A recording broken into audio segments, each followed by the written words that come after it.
Engineering کا exam ہے، ڈاکٹری کا ایگزام ہے، اور بیٹھنے کے بعد امتحان ہوا اور بچہ پاس نہیں ہوا تو کیا اس بچے کو انجینئر کہا جائے گا؟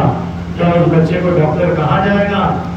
کیا اس بچے کو کامیابی حاصل ہوگی؟ تو آپ کہیں گے کہ جب اس نے امتحان کو پاس ہی نہیں کیا، اس منزل پر پہنچا ہی نہیں، تو پھر اس کو سرٹیفکیٹ کیسے مل جائے گا؟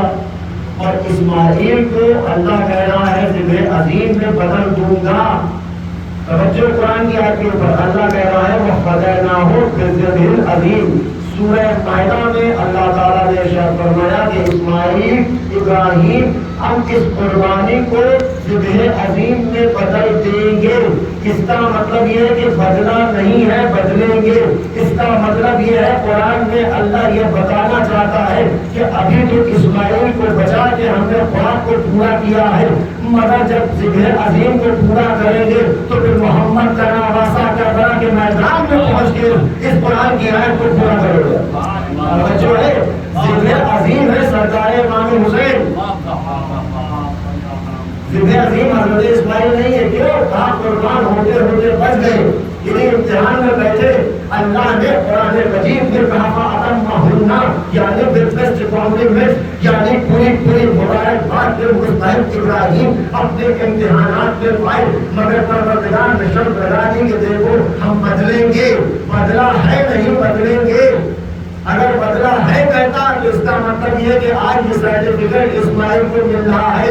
اور اگر تم قرآن کی آیت کا ترجمہ یہ کرو کہ نہیں اسماعیل کو سرٹیفکیٹ مل گیا تو پھر یہ بھی تمہیں ماننا پڑے گا کہ سورہ مائدہ میں پروردگار عالم سے جناب ابراہیم نے پلٹ کے یہی کہا تھا قال من ذریتی، پروردگارا میری ذریت میں امام قرار دے دے. تو پلٹ کے پروردگار نے کہا تھا قال لا ینال عہد الظالمین، بے شک یہ منصب تمہاری نسل میں باقی رہے گا لیکن ظالمین کے ہاتھوں تک یہ منصب نہیں پہنچ سکتا. اب اگر اسماعیل کو بھی ذبح عظیم تسلیم کر لو تو بھی امام حسین اولاد کس کی ہے؟ اسماعیلی کی تو اولاد ہے. تو ذبح عظیم ہے کون؟ یا اسماعیل یا اسماعیل کی اولاد یعنی حضرت محمد مصطفیٰ کا والد.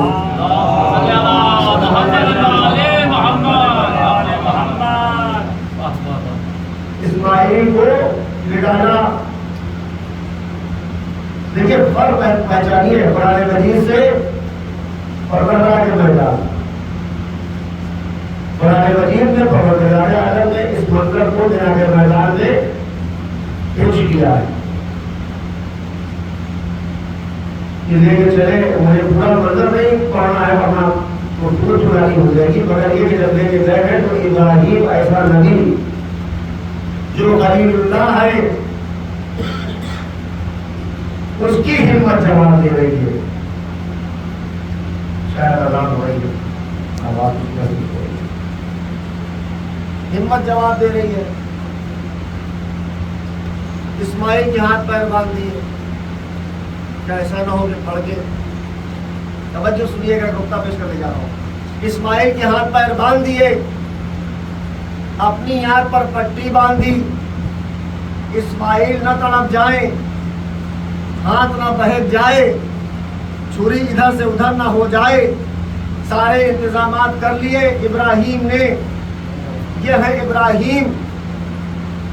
اور یہاں پر میر تقی میر کا ایک شعر کہ میر تقی میر کہتے ہیں کہ زیر شمشیر ستم میر تڑپنا کیسا. زیر شمشیر ستم میر تڑپنا کیسا. سر بھی تسلیم محبت میں ہلایا نہ گیا. بھائی وہاں تو ہاتھ پیر باندھے جا رہے ہیں اسماعیل کے، کہیں ہاتھ پیر نہ چل جائے. بھائی یہاں تو حسین سجدہ کر رہے ہیں تو پیشانی کو بھی جنبش نہیں ہے. اب فرق سمجھیے کہ وارث ابراہیم کون قرار پائے گا، اسماعیل یا حسین؟ نہ بھائی وارث انبیاء کا وہی قرار پائے گا جو پروردگار کی راہ میں اس طرح سے تسلیم ہو جائے کہ ہاتھ پیر بندھے بھی نہ ہو اور اس کے بعد جب خنجر چلے تو سر بھی نہ ہلے.